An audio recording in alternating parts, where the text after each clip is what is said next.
মানুষের সবথেকে আপন মানুষ হচ্ছে তার বাপ মা।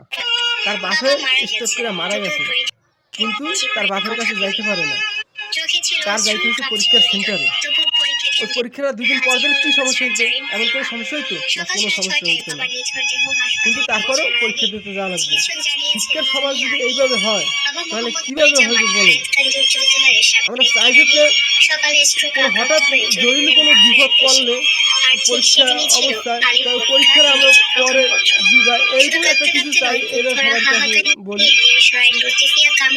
তার বাবার কাছে থাকলে শান্তনা পাইলে মনে একটা বা তা থিয়া পরীক্ষা দিতে হবে। এই অবস্থায় কেউ কিছু লাগতে পারে? কেউ কিছু লাগতে পারে না।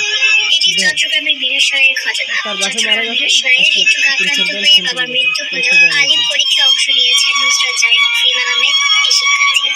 রোববার ৭ জুলাই সকালে বাবার মৃত্যুর পর চোখের জল মুছে তিনি যান পরীক্ষা কেন্দ্রে। নুসরাতের বাবা মোহাম্মদ নুরুজ্জামান সোমবার সকাল ৬:৩০টার দিকে স্ট্রোকে আক্রান্ত হন। পরিবারের সদস্যরা তাকে দ্রুত সিদ্ধার্থ উপজেলা স্বাস্থ্য কমপ্লেক্সে নিয়ে গেলে চিকিৎসক মৃত ঘোষণা করেন। নুসরাতের জ্যাঠাতো ভাই ইমামউদ্দিন বলেন, আমার চাচাতো বোনের আলিম পরীক্ষা চলছে।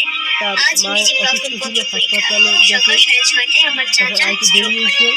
দ্রুত সীতাকুণ্ড উপজেলা স্বাস্থ্য কমপ্লেক্সে নিয়ে গেলে সেখানে কর্তব্যরত চিকিৎসক চাচাকে মৃত ঘোষণা করেন। এরপর মরদেহ বাড়িতে নিয়ে আসেন। মরদেহ বাড়িতে নিয়ে এসে নিজ নিজস্ব লতিফিয়া কামিল মাদ্রাসার পরীক্ষা কেন্দ্রে পরীক্ষা দিতে যায় আমার চাচাতো বোন নুসরাত। সে আবু তোরাব ফাজিল মাদ্রাসা থেকে আলিম পরীক্ষায় অংশ নিচ্ছে। আজ বেলা ৩:৩০টায় হায়াতকান্দি উচ্চ বিদ্যালয়ের মাঠে চাচার জানাজা অনুষ্ঠিত হবে। তিনি আরো বলেন, ১০ দিন আগে নুরুজ্জামানের বড় ভাই নুরুল মুস্তাফাও মারা যান।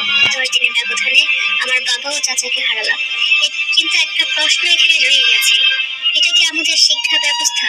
একটা সন্তান যখন জীবনের সবচেয়ে বড় ক্ষতির মুখোমুখি হয় তখনও তার চোখে বইয়ের পৃষ্ঠা বুঝে দেওয়া হয়। এটা কি মানবতা?